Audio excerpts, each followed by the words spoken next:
సాయిరామ్. నేను మీ అశోక్ మహారాజ్. ఈ రోజుల్లో శరీర బలం కోసము ఎన్నో ప్రయత్నాలు చేస్తూ ఉంటాం. ఎక్స్ట్రా సప్లిమెంటరీ విటమిన్స్ అని, అదని ఇదని, జండు అని, అదేమంటారు, రకరకాలైనటువంటి విటమిన్ ఫుడ్స్ అని, ఇంకా ఎన్నెన్నో ప్రయత్నాలు చేస్తూ ఉంటాం శారీరకంగా బలంగా ఉండాలి అనేటువంటి ప్రయత్నాలు. కానీ ఎంత చేస్తున్నా కానీ సరే కనీసం 40-50 సంవత్సరాలకే మనకు ఓపిక అనేది చాలా తగ్గిపోతూ ఉంది. కింద కూర్చోలేదు అంటున్నాము, నడవలేకపోతున్నాం అంటున్నాము, నీరసం అంటున్నాము. కారణం ఏంటంటే అనేకం చెప్పుకుంటాం, వయసు పైన పడిందనో లేదంటే ఇంకోటనో ఏదో చెప్పుకుంటాం.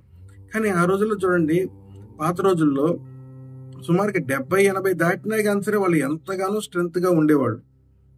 కానీ ఈ రోజుల్లో మనకున్న దానికి కారణాలు అనేకం కావచ్చు. మన విధంగా వీక్ అయిపోవడానికి కారణాలు ఎన్నైనా ఉండొచ్చు, అనేకం కావచ్చు.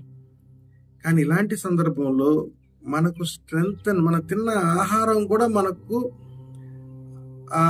శరీరానికి వంట పట్టడం లేదు.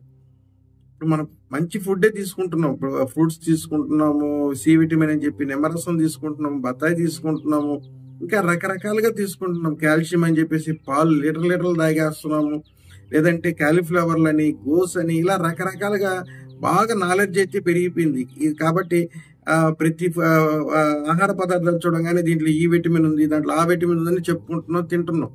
కానీ తిన్నంత ఆహారము శరీరానికి పడుతుందా? ఇది మొదటి ప్రశ్న. తిన్నమైతే తింటున్నాం, కానీ శరీరానికి ఎంత మేరకు శరీరం ఆహారాన్ని శోషించుకుంటుంది, అంటే తీసుకుంటుంది కదా.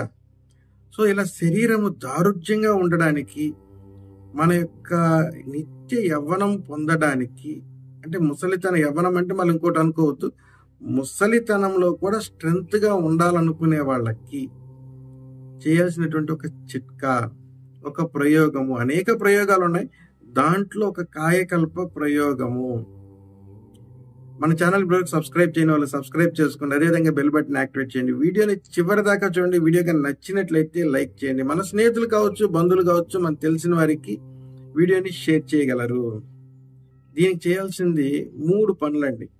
మొట్టమొదటిది, పొద్దున్నే నిద్రలేయంగానే పరకడుపున తేనెలో నానబెట్టినటువంటి అల్లం ముక్కని తినడము. వెంటనే డౌట్ వస్తుంది, స్వామి అల్సర్ ఉంది మాకు, షుగర్ ఉంది మాకు, తేనె తినమంటున్నారు ఏంటి, అందులో ఉదయాన్నే పరగడుపున అనేసి.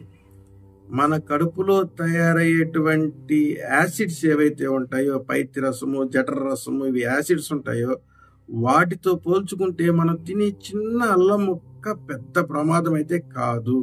ఇది మన అపోహ మాత్రమే. కాబట్టి పొద్దున్నే నిద్రలేయంగానే పరకడుపున తేనెలో నానబెట్టినటువంటి అల్లం ముక్కను తినండి. మధ్యాహ్నం భోజన సమయంలో శొంఠి పొడిని ఒక మొదటి ముద్దకి తినండి. లేదా భోజనానికి ముందైనా సరే నీళ్ళలో కలుపుకొని తాగొచ్చు, లేదా అన్నం తినేటప్పుడు ఒక శొంఠి పొడి 1 స్పూను మొదటి ముద్దలో నెయ్యి వేసుకొని తినొచ్చు. శొంఠి పొడి ఎలా తయారు చేసుకుంటాము? శొంఠి పొడి, వాము, జీలకర్ర, ఉప్పు, ఈ 4టిని తీసుకొని పొడి చేసుకొని డబ్బాలో, మన పాత పెద్దవాళ్ళందరికీ తెలిసేది. ఈ శొంఠి పొడిని మధ్యాహ్నం పూట 1 ముద్ద తినడము. రాత్రి పూట కరక్కాయ చూర్ణము లేదా త్రిఫలా చూర్ణము, కరక్కాయ చూర్ణము లేదా త్రిఫలా చూర్ణం, దీన్ని పడుకునే తర్వాత, భోజనం చేసేదానికి ముందు, పడుకోవడానికి ముందు, భోజనం చేసిన తర్వాత గోరువెచ్చని నీళ్ళల్లో లేదంటే వేడి నీళ్ళల్లో గోరువెచ్చగా ఉండేటట్టు దాంట్లో కలుపుకొని తాగడము. ఈ 3 కానీ ప్రతిరోజు చేస్తూ ఉంటే 48 రోజుల లోపల ఎంతటి అదేమంటారు పరిస్థితుల్లో ఉన్నా కానీ సరే, వీక్గా ఉన్నా కానీ సరే స్ట్రెంగ్త్గా తయారవుతారు.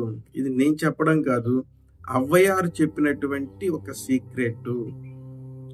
వీడియోగా నచ్చినట్లయితే లైక్ చేయండి, మన ఛానల్ని సబ్స్క్రైబ్ చేసుకోండి. సర్వే జనా సుఖినో భవంతు, సర్వత్రా శుభం కలుగాక. సాయిరామ్.